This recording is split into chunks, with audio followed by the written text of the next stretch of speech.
அஸ்ஸலாமு அலைக்கும் வரஹ்மத்துல்லாஹி வபரகாத்துஹு. 17வது அத்தியாயம் 28வது வசனத்தை படிங்க.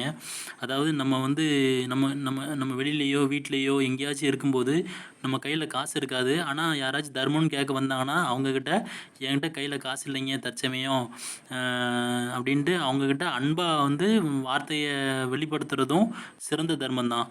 நம்மகிட்ட கையில் இப்போ உள்ள நிலைமைக்கு என்கிட்ட கையில் காசு இல்லைங்க, கையில் காசு இருக்கும்போது உங்கள்கிட்ட கொடுக்குறேங்க அப்படின்னு அவங்கக்கிட்ட அன்பாக வந்து பேசுகின்ற அந்த வார்த்தை தான் சிறந்த தர்மமாக இருக்குது.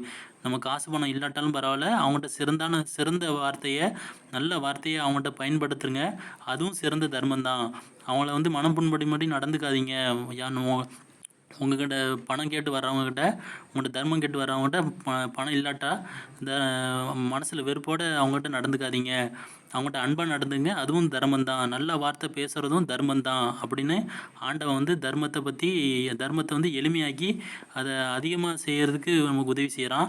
அதனால் நல்ல வார்த்தை பேசுகிறதும் சிறந்த தர்மம் தாங்கிறத நம்ம கருத்தில் கொண்டு நம்ம எவ்வளோ நாளும் நல்ல வார்த்தையை பேசலாம்.